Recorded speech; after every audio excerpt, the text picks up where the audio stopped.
하나님의 성취될 말씀은 에스겔 37장 1절에서 6절 말씀입니다.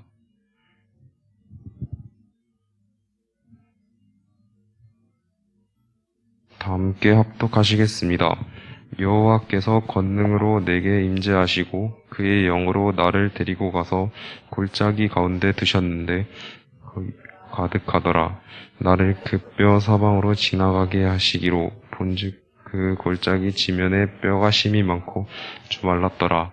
내가 그 시대 인자야 이 뼈들이 능히 살 수 있겠느냐 하시기로 내가 대답하되 주 여호와여 주께서 아시나이다.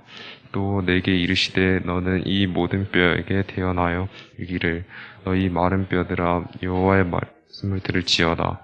주 여호와께서 이 뼈들에게 이같이 말씀하시기를 내가 생기를 너희에게 들어가게 하리니 너희가 살아나리라. 너희 위에 두고 살을 입히고 가죽으로 덮고 너희 속에 생기를 넣으리니 너희가 살아나리라. 또 내가 여호와인 줄 너희가 아리라 하셨다 하라. 네, 오늘 말씀은 렘넌트는 사람을 살리는 자입니다 라는 제목으로 함께 말씀을 나누려고 하는데요. 우선 서론으로 지난주 말씀을 보면은 강단에서 마음이 청결한 자는 복이 있다고 얘기했습니다. 여기서 마음이 청결한 자는 세상에서 얘기하는 이 마음은 그 부정한 또 혼탁한 더럽지 않은 그런 깨끗한 의미를 또 그런 더러운 곳에서부터 자유로운 또 흠이 없는 이런 뜻입니다. 그래서 주로 이렇게 청결하다는 마음이 청결하다는 얘기를 언제 쓰냐면 이제 육신적으로 청결하다고 할 때 얘기하고 또 도덕적이나 윤리적으로 청결함을 얘기하고요. 또 내적인 청결과 또 종교적인 청결을 얘기합니다. 세상적인 거는 대부분이 우리가 눈으로 볼 수 있는 것들, 실제로 우리가 확인할 수 있는 부분들, 또 우리가 보는 그런 부분을 되게 강조해서 얘기하고 있죠. 하지만 오늘 성경에서 마음이 청결하다는 의미는 육신적인 청결이 아니라 어린아이와 같이 순수하고 깨끗한 마음, 계산적이지 않고 또 동기가 없는 그런 마음을 이야기하고 있습니다. 그래서 어떻게 하면은 우리가 마음이 청결한 자가 될 수 있느냐? 예수님께서 제자들을 부르셔서 말씀을 주시는데 그 첫 번째 말씀 주신 게 팔복이라고 얘기했죠. 이 말씀을 주시는 이유가 제자들에게 있는 자신들도 모르는 무의식적으로 영혼에 각인되어 있는 것들, 잘못 각인되어 있는 것들, 그 다음에 뿌리 내려진 것들, 또 체질된 것들을 바꾸시기 위해서 주셨다는 것이죠. 그래서 오늘 마음이 청결한 자, 즉 마음이 청결한 자는 어떻게 우리가 할 수 있느냐? 심령이 이때까지 우리가 강단에서 선포되어졌던 첫 번째에서 다섯 번째 복을 가진 자가 마음이 청결하다. 어떻게 이 다섯 가지를 가지느냐?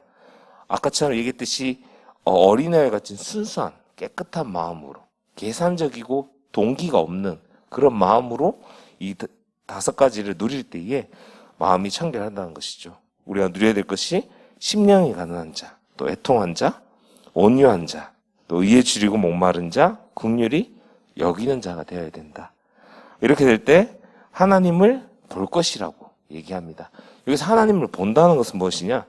우리가 주관적으로 이렇게 눈으로 보는 것이 아니라 내적으로 영적인 체험을 이야기하고 있는 것이죠.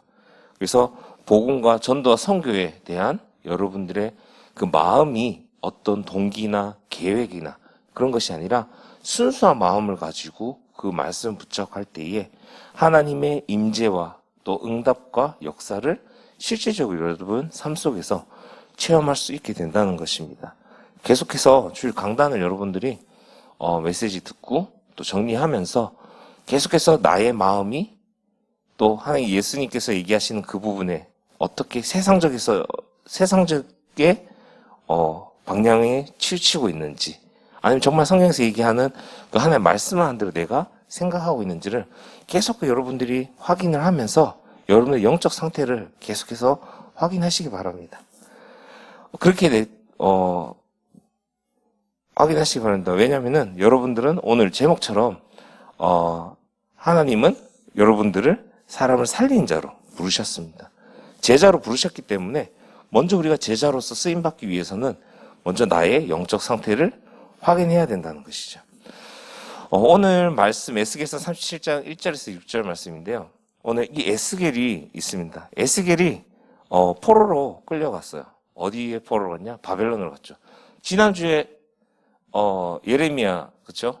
이야기를 하면서 하나님께서 이스라엘 백성들에게 뭐라고 얘기했죠? 너희가 나와의 언약이 무너졌기 때문에 망할 수 없는 나라지만 망할 수밖에 없게 되었다는 거. 그래서 너희가 어떻게 될 거라고 얘기하죠? 바벨론에 포로로 갈 것이다. 근데 포로로 가는 거 거기에서 내가 그냥 너희들 심판하고 버리는 것이 아니라 새로운 미래와 희망을 주기 위한 것이다. 그리고 너희가 바벨론에서 얼마나 있으라고 70년 이후에 다시 너희의 나라를 회복시키겠다. 다시 예루살렘으로 회복시키겠다고 약속을 합니다. 자, 에스겔은 그 일이 있기 전에 약간 헷갈리죠? 그렇죠?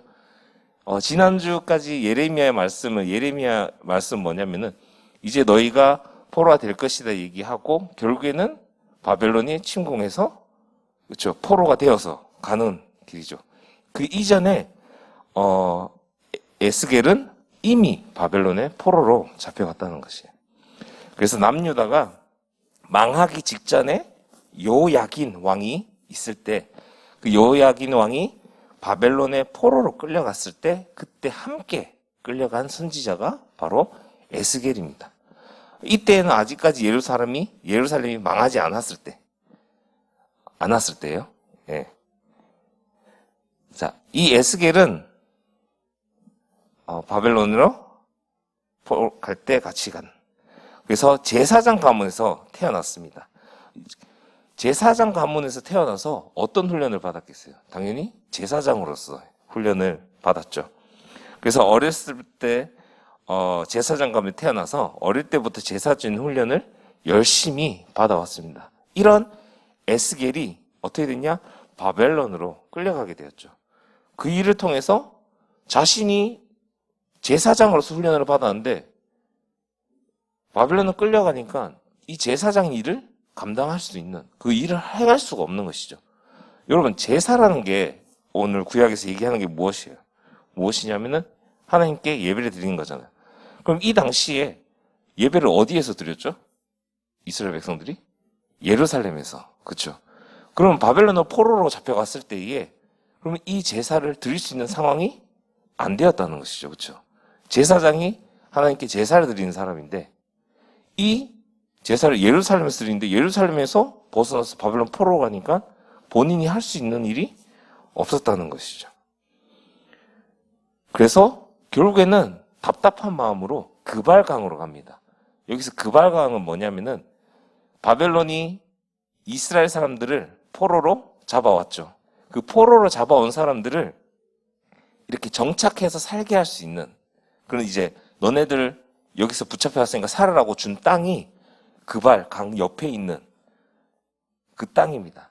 그래서 거기에서 정착하며 살 수 있도록 그래서 본인이 답답한 마음이 있으니까 바로 정착하는 그 마을 옆에 있는 그발 강에 가서 앉아서 여호와 앉아 있을 때에 여호와 하나님께서 어떻게 놀랍고 두려운 형상으로 에스겔에게 나타납니다. 그러면서 에스겔에게 미션을 주시죠. 어떤 미션을 주시냐? 에스겔이 자신과 함께 온 이 남유다 사람들, 이스라엘 사람들을 하나님의 말씀을 전하라고 미션을 줍니다. 그래서 이 말씀을 전할 때에 이 남유다 사람들이 에스겔을 어떻게 보았느냐? 우습게 여겼습니다. 본인이 하나님이 보여주신 그 미션, 어떻게 곧 있으면은 이스라엘이 멸망할 것이다. 자꾸만 너네들이 가지고 있는 그 행위로 또 잘못된 우상 섬김으로 인해서 하나님이 노하시고 분노하시고 결국에는 이스라엘이 남유다가 망하게 될 것이다. 아까 전에 얘기했죠.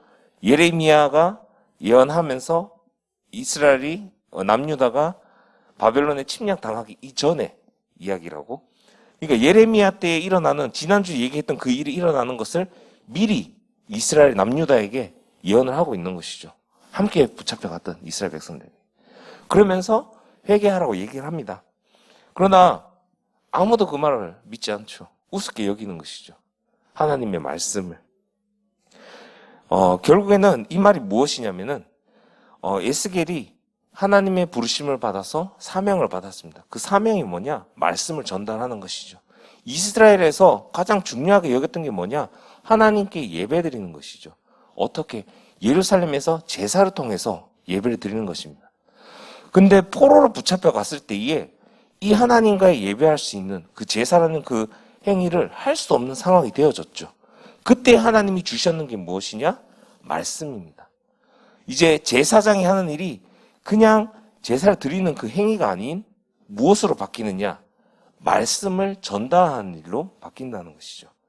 그래서 제사 중심이었던 이스라엘이 이제는 말씀의 중심으로 바뀌게 된다는 거예요. 이 말씀을 하나님이 주셨는 것을 그 말씀을 붙잡고 갈 수밖에 없는 것이죠. 그래서 70년이라는 이 포로 생활 동안 무엇 중심으로 이스라엘 백성들이 변화되기 시작하느냐? 말씀의 중심으로 변화되기 시작하는 것이죠. 이때까지는 행위로서, 행동으로서 보여주는 식으로 해왔다면은 70년이라는 이 포로 생활 동안 어떻게 하나님의 말씀만 붙잡고 말씀의 중심으로 변화되어지는 그 시작점이 시작되었다는 것이죠. 그래서 결국에는 이렇게 말씀을 통해서 백성들에게 전하는데 그 시작은 우습게 여겼다는 겁니다. 말씀을. 그래서 하나님께서 에스겔에게 미래에 대한 환상을 보여주셨습니다. 하나님께서 환상 중에 에스겔을 한 골짜기로 데려가셨어요. 그 골짜기에서 끔찍하게도 바짝 마른 사람의 뼈가 가득했습니다. 오늘 읽은 말씀이죠. 오늘 읽은 말씀의 1절에 보면은 여호와께서 권능을 내게 임재하시고 그의 영으로 나를 데리고 가서 골짜기 가운데 두셨는데 거기에 뼈가 가득하더라.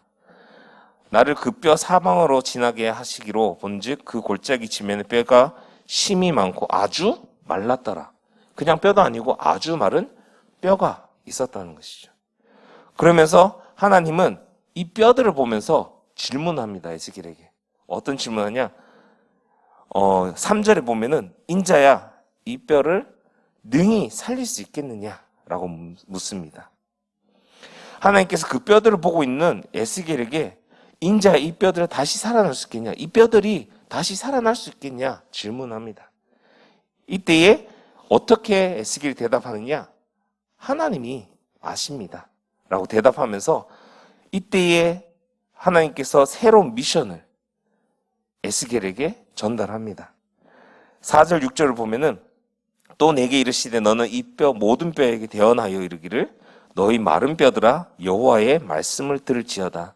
주 여호와께서 이 뼈들에게 이같이 말씀하시기를 내가 생기를 너희에게 들어가게 하리니 너희가 살아나리라. 너희 위에 힘줄을 두고 살을 입히고 가죽으로 덮고 너희 속에 생기를 넣으리니 너희가 살아나리라. 또 내가 여호와인 줄 너희가 알리라 하셨다 하라. 이렇게 미션을 주시죠. 이때 에스겔이 하나님께서 명령하신 그 말씀대로 대언을 합니다. 그렇죠? 너는 나의 말을 대언하라고 얘기합니다. 그때 말씀대로 대언을 하자 마른 뼈다귀들이 어떻게 강력한 군대로 변하게 됩니다. 10절에 보면은 7절에서 10절에 보면은 내가 또 보니 그 뼈에 힘줄이 생기고 살이 오르며 그 위에 가죽이 덮이나 그 속에 생기는 없더라. 또 내게 이르시되 인자야 너는 생기를 향하여 대언하라. 생기에 대언하여 이르기를 주 여호와께서 이같이 말씀하시기를 생기야 사방에서부터 와서 이 죽음을 당한 자에게 불어서 살아나게 하리라 하셨다 하라. 이에 내가 그 명령대로 대언하였더니 생기가 그들에게 들어가매 그들이 곧 살아나서 일어나 서는데 극히 큰 군대더라. 하나님께서 명령하신 대로 대언했을 때에 큰 강력한 군대로 변해버렸죠.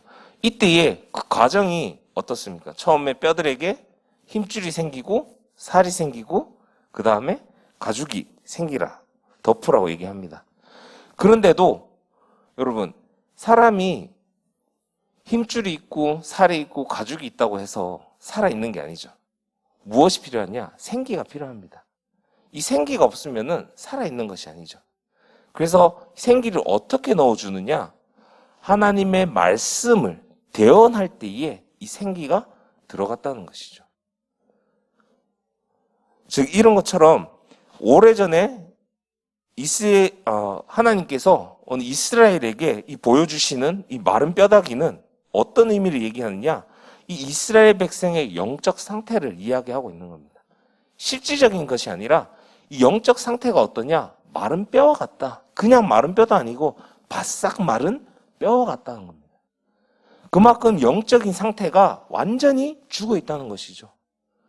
그래서 그 영적인 상태를 살아날 수 있게 하는 것은 오직 하나님의 말씀뿐이라는 것. 그래서 이 말씀을 통해서만이 살릴 수 있다는 것을 이야기하고 있죠.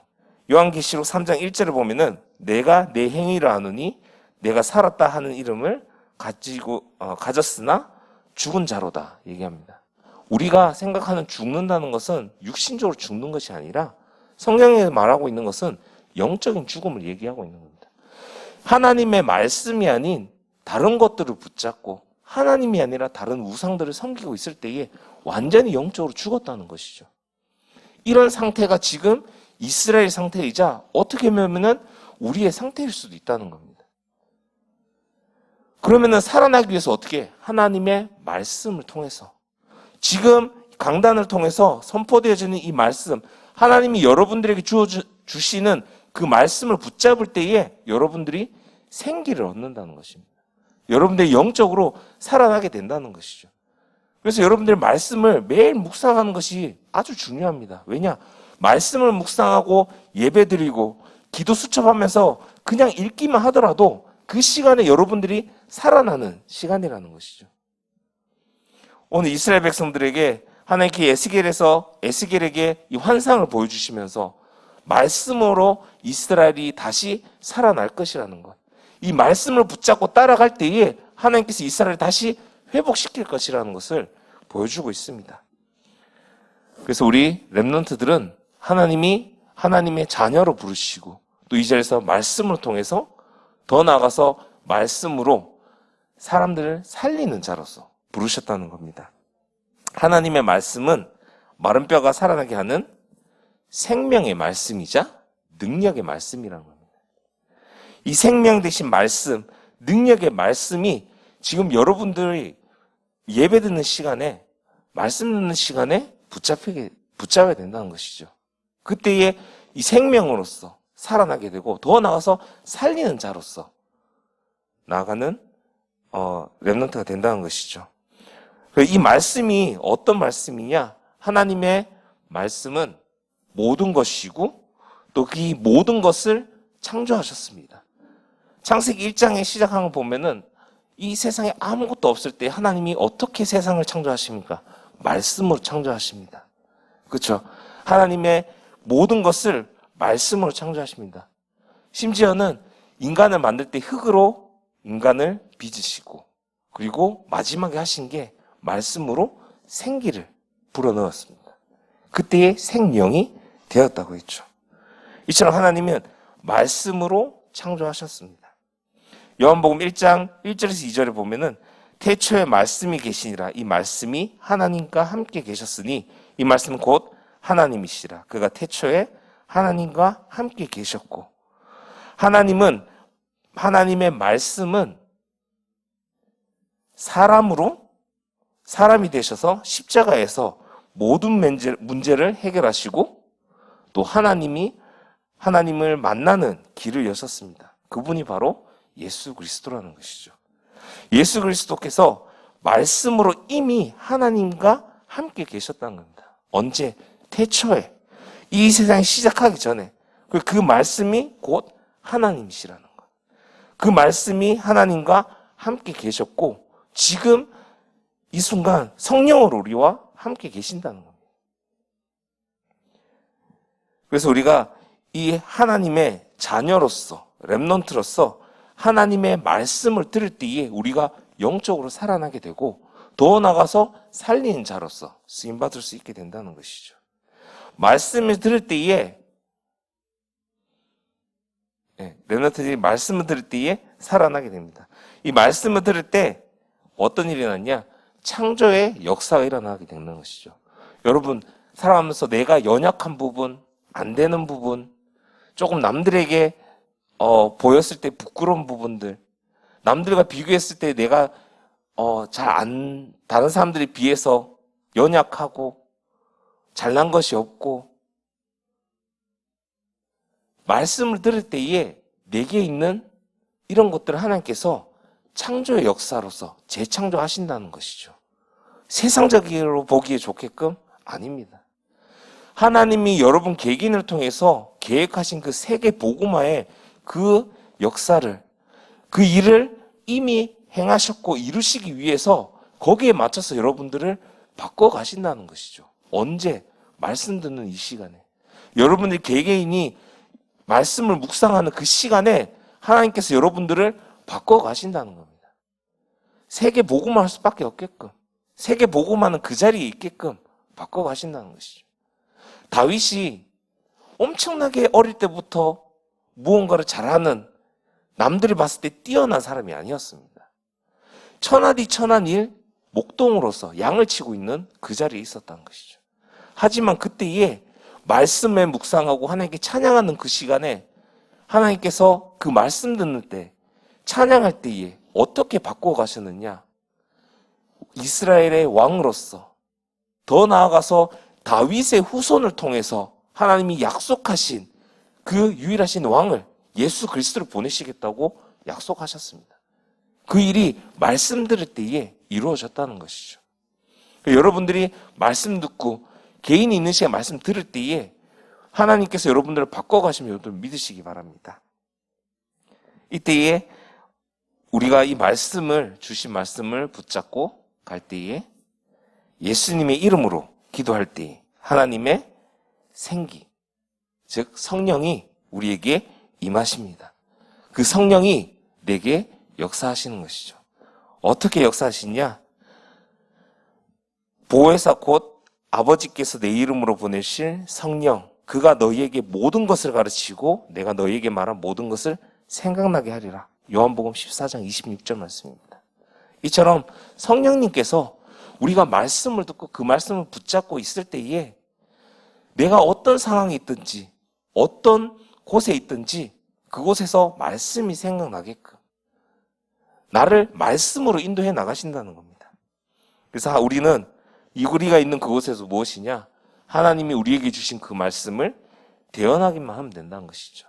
이 말씀을 대언할 때에 죽어가는 영혼이 살아나는, 전도가 되어지는, 여러분들이 있는 그 현장이 살아나고 전도운동이 되어지고 더 나아가서 세계복음화 할 수 있는 그런 선교하는 자리에 하나님께서 이끌어 가신다는 것이죠.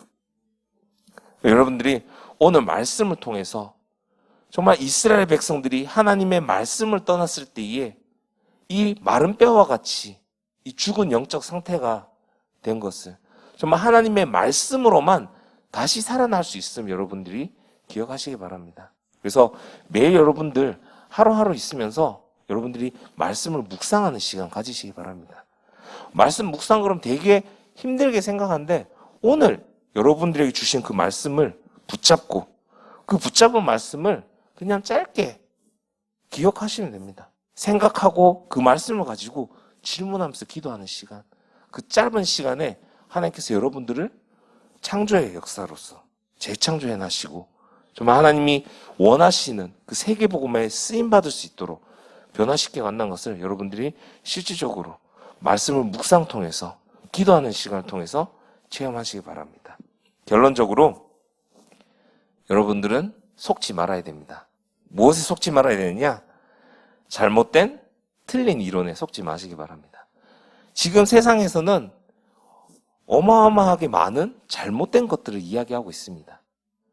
사람들이 가지고 있는 문제를 해결하는 방법이라든지 또 어떻게 보면은 기독교에 대한 이런 가르침이라든지 보면은 무엇이 빠져 있느냐? 근본적인 영적인 부분이 완전히 다 빠져 있습니다. 그럼 세상의 모든 문제가 어디에서 시작됩니까? 창세기 3장에서 시작됩니다. 그 창세기 3장의 문제, 원죄 문제가 우리의 힘으로, 노력으로 절대로 해결될 수 없습니다. 오직 예수 그리스도, 하나님이 주신 그 언약, 여자의 후손을 통해서 이 원죄에서 완전히 해방되어지고 하나님의 형상을 회복시키게 또 얘기하셨습니다. 그 예수 그리스도만을 통해서만 우리가 구원을 받을 수 있는데, 세상은 자꾸만 무엇이냐? 가지고 있는 자신들의 지식, 노력, 행위, 이런 부분을 통해서 자신들이 변할 수 있다고 얘기하죠. 나 자신이 무언가 될 수 있고 나는 될 수 있다. 나 중심적으로 많이 이야기하고 있습니다. 그래서 이런 부분에 여러분들은 절대 속지 마시기 바랍니다. 그리고 멈추지 말기 바랍니다. 이렇게 여러분들이 이제 중학교, 고등학교, 나중에 이제 대학교 들어가게 되면은 좀 더 많은 세상적인 지식, 세상적인 문화를 받게 되는데요. 이런 부분에 듣다 보면은 결국에는 여러분들이 영적인 부분에서 멈출 수밖에 없습니다. 그래서 여러분들이 이 세상적인 것에 지식을 듣고 멈추지 마시기 바랍니다. 우리는 계속해서 하나님의 말씀을 통해서 계속해서 그 생기를 받아서 나아가야 된다는 것이죠. 여러분들이 멈추는 순간에 어떻게 되냐? 이 마른 뼈와 같은 영적 상태가 되어진다는 것이죠. 그래서 여러분들이 계속해서 영적 상태를 확인하시면서 하나님의 말씀을 통해서 계속해서 나아가시기 바랍니다. 그러기 위해서 여러분들이 영적 상태를 편집하기 바랍니다. 이 영적 상태를 정확하게 편집해야 됩니다. 이게 되게 중요합니다. 어느 정도로 정확하게 편집이 되느냐에 따라서 응답이 달라지게 된다는 것이죠. 어떻게 편집하느냐? 여러분한테 매번 얘기하지만 오늘 말씀을 들으면서 여러분들이 귀에 들리는 단어 하나, 그 단어 하나만 기억하시면 됩니다. 그 단어 하나가 쌓이면은 그 말씀이 내 인생에 편집이 되어지는 것이죠. 내가 있는 그 상황에서 어떤 상황이든 어떤 현장에서든 그 말씀이 기억나게끔 성령님이 역사하신다는 겁니다. 왜? 하나님의 자녀이니까 여러분들. 렘넌트이기 때문입니다. 중요한 건 뭐냐? 그 말씀을 여러분들이 붙잡고 생각하고 그 말씀을 가지고 기도하는 것이 중요하다는 것이죠. 그러면 그 말씀이 여러분들에게 편집되어지고 그 편집되어진 대로 여러분들이 하나님께서 말씀으로 재창조해 나가신다는 것이죠. 그렇게 되면은 하나님의 계획이 보여질 수밖에 없습니다. 하나님이 나를 통해서 하시고자 하는 일을 볼 수밖에 없게 되는 것이죠. 그게 여러분들의 인생이 설계되어지는 것입니다. 그리고 마지막으로 중요한 것이 현장이죠. 이렇게 하나님 원하시는 게 무엇인지 보이고 그것이 무엇인지 보이고 그 말씀을 붙잡고 나아갈 때에 현장에서 하나님이 여러분을 통해서 하시는 그 말씀 운동에, 더 나아가서 선교 운동에 여러분들이 쓰임받는 그 현장을 볼 때 여러분들이 여러분을 통해서 하나님께서 하시는 것이 무엇인지 아는 것을 보는 것이 바로 디자인입니다. 디자인이 되어진다는 것이죠. 그렇기 때문에 여러분들이 매일 여러분들 삶 속에서 이런 영적인 훈련을 하는 시스템을 갖추시기 바랍니다. 여러분들이 꼭 기억해야 되는 것이 무엇이냐면은 이런 부분을 계속해서 훈련을 받아야 되는데 타의에 의해서 다른 사람에 의해서 하는 것이 아니라 여러분 스스로가 해야 된다는 것을 기억하셔야 됩니다. 그게 너무 중요합니다.